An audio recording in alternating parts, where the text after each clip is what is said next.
त्या तीन मोबाईल दिले त्यांना, ज्याला घ्यायचं ते घेऊन, ज्याला नाही घ्यायचं घेणार नाही, संपला विषय. हे बघा त्या 96 किलो नाही तर 75 किलो राहणे, हिरवाडे नावाचे काय नाही आंदोलनात गॅस शब्द नाही काढला त्याने, त्यांना काय घेऊ नाही. मी सांग ते क्षणा काढू ते बघून घेईन मी आपलं काय नाही नाही त्यांना नाही करायचं. आंदोलनाचा विषयच नाही आता बाजाला आता मग डोकं सगळेच मांडले ना त्यांनी जवळपास 6 मांडले.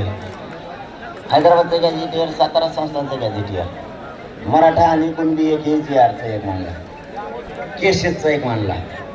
महाराष्ट्रातल्या सरसकट केसेस त्यांचं म्हणणं होतं एक 54-52 केसेस असे आहेत की ते जरा वेगळे आहेत. म्हणलं वेगळ्या म्हणजे कसे आहेत ते तर सांगा मला.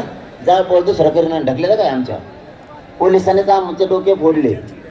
त्यांच्यावरती त्या मर्डरच्या केशी होणं गरजेचं आहे. 307 सामूहिक कट त्यांनी रचला. 120 बग त्यांच्यावर दाखल व्हायला पाहिजे. सामूहिक कट रचलेला आहे त्यांनी आम्हाला. म्हणजे 5वा मुद्दा केसेसचा झाला. 6वा मुद्दा बलिदान केलेल्या कुटुंबाचा आर्थिक निधी आणि नोकऱ्या आणि शिंदे समिती कायम ऍक्टिव्ह म्हणजे तिच्यात काहीच बदल नाही. आता मागं काय राहिलं 7 झाल्यावर काय ध्यानात राहू द्या, परत विचारू नका. 50 बाऱ्या आऊत संस्थान आणि बॉम्बे गव्हर्नमेंट मागं राहिलं. त्याच्यावर थोडा त्यांचा म्हणणं अभ्यास करायचा आणखीन बाकी. हे दोनच राहिले काय. सगळ्या चर्चाच नाही झाली, त्यांच्या ध्यानात नाही, माझ्या ध्यानात नाही. अरे मग हे त्यांना माघारी ते सगळे सोयऱ्याचाच मूळ मुद्दा आहे ना आमचा. ते कसं काय होईन टेन्शन ना घेऊ. मी कुठे गेलोय मुंबईतून.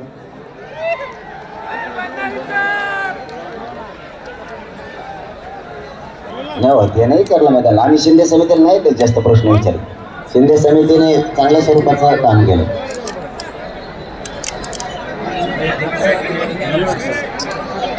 कोणाकडे सरकारच्या हातात आहे बाबा, न्याय द्यायच्या हातात काही नाही. सरकारने ठरवायचं मराठ्यांचा किती अपमान करायचा. एक दिवस परवानगी देतोय म्हणजे नाही का. बारीक लेकराला ते घास घातले तुला लागन खाय बाबू तेवढं आणि तू फार झेंडळूस तर खाय रेटून इकडे.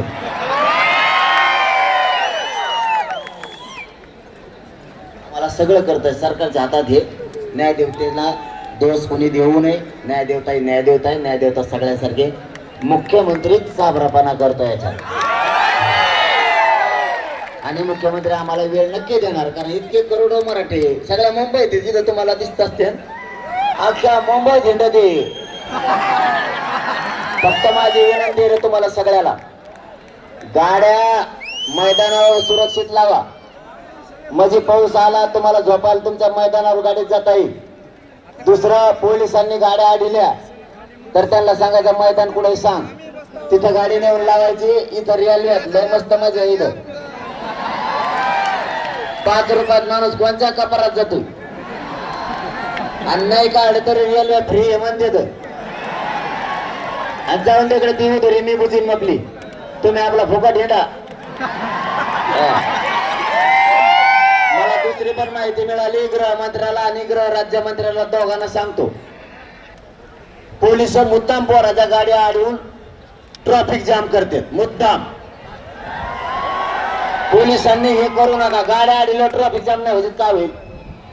तुम्ही गाड्या अडवू नका. प्रत्येक पोराला सांगा हे ग्राउंड आहे. पोरा तुम्हाला सांगतो जे ग्राउंड सांगतील कच्च्या ग्राउंड लावायचं. इथलं मुंबईचं आझाद मैदानापासून सगळे 10-20 किलोमीटरच्या आतच आहेत. आयला आपण तेवढे पैसे येणारे लोक आहेत कुठे. त्यामुळे वाशी मार्केट म्हणलं ना ते वाशी मार्केटला लावून टाका. इथं मस्जिद बंदर आहे तिथं लावा म्हणलं तिथं लावून टाका. ते म्हणले शिवडीला काय ग्राउंड आहे तिथं लावा. काय टेन्शन घेता कशाला. आणि रेल्वेनं प्रवास करत जा. आझाद मैदानकडे द्यायचं. मुंबईत फिरा फक्त कोणाला काय म्हणणार का. सामान्य लोक आपल्यासारखे गरीब आहेत बरं का. अजिबात नाही. माजलेले हे यांच्यासाठी गरीब मुंबईच्या लोकांना सगळ्या जाती धर्माचे लोक आपले. सामान्य लोक त्याला त्रास द्यायचा नाही थोडा सुद्धा. पोलीस बांधव आपल्या सेवेसाठी त्यांना त्रास द्यायचा नाही थोडा सुद्धा. लक्षात आलं का? आणि लय झालं तर ते पोलीस साहेब कुठे गेले रे आम्हाला दिलेली त्यांना म्हणते वानखेडे स्टेडियम खोला ना झोपून पोरायला पटांगणाला तिथं लय शेड आहे दोन चांगलं छान झोप येते त्याच्यात.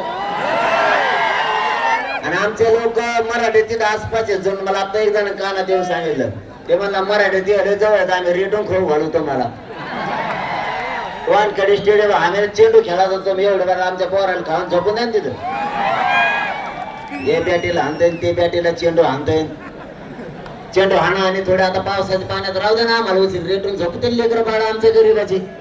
लय शेत ठोकलेले जाऊन ते फक्त खुर्च्या फिरच्याला हात लावू नका तिथल्या लावणार बी नाहीत आमच्या पोरं. खोला म्हणा ते